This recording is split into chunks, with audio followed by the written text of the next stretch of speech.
Chapter 6. The Grand Opening. The morning sun rose over Floraville like a blessing, casting golden light across the cobbled streets and blooming gardens. Birds sang in the trees, and a gentle breeze carried the scent of lavender and anticipation. It was the day Laura had dreamed of for years, the grand opening of Bacon Blossom. Laura had spent many hours preparing for this moment, and with the support of her family, friends, and Vanessa, she felt ready to face any challenges ahead. Laura stood in front of the shop, hands clasped and heart racing. The storefront, once a dusty warehouse, now glowed with charm. The windows were adorned with cascading flower garlands, and the hand-painted sign above the door shimmered in the morning light. Inside, the air was warm and fragrant, filled with the scents of freshly baked cinnamon rolls, buttery croissants, and the delicate perfume of roses and peonies. Vanessa, her ever-loyal assistant, adjusted the final bouquet on the counter and gave Laura a reassuring nod. "You did it," she whispered. Laura smiled, her eyes misty. "We did." Friends and family began to arrive, their faces lit with pride and excitement. Mary and John, Laura's sister and brother-in-law, brought a basket of garden-fresh herbs. The Mackenzie family came bearing congratulations and warm hugs. Mr. Thompson, her landlord, and his wife Clara stepped inside, their jaws dropping at the transformation. "This place was a shell," Mr. Thompson said, shaking his head in awe. "Now it's a sanctuary," Clara added, touching a vase of sunflowers. The doors opened, and the first customers trickled in. Neighbors, curious passers-by, and longtime supporters. Laura greeted each one with a warm smile and a heartfelt welcome. Children pressed their noses to the pastry case, pointing excitedly at sugar-dusted treats. Couples admired the flower arrangements, while elderly patrons lingered over tea, savoring the atmosphere as much as the food. The shop filled quickly, laughter and chatter rising like music. Laura's team moved gracefully through the crowd, serving pastries, arranging bouquets, and answering questions.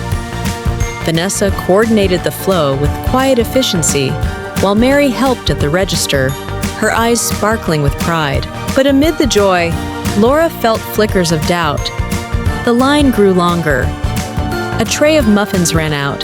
A customer asked for a special order she had not anticipated. Her chest tightened. She stepped into the back room, closed her eyes, and whispered, "Lord, I have come this far by your grace. Help me walk the rest with peace." The moment passed.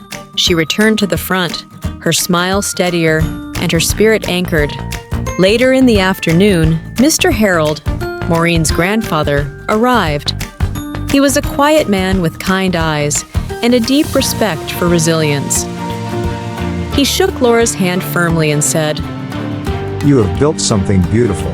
"With God's help," Laura replied. Mr. Harold nodded. "That is the only way anything lasts." As the sun dipped low, casting amber light across the shop, Laura stood at the doorway and looked around. Every table was full, every corner buzzed with life. Her dream had not only come true, it had come alive. She approached Mr. Thompson, Clara, and the Mackenzies, who were gathered near the flower wall. "Thank you," she said, "for believing in me. This is not just my victory, it is ours." Clara embraced her.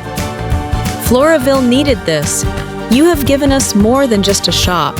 You have provided us a place to gather, grow, and hope." Laura's friends and family helped to manage the crowd, ensuring everything ran smoothly. Mary and John were proud of her accomplishments and grateful to be a part of the celebration. By evening, the last customer left with a bouquet and a smile. Laura locked the door, turned off the lights, and sat in the quiet. Her feet ached, her apron was dusted with flour, but her heart was full. She whispered one final prayer. "Thank you, Lord.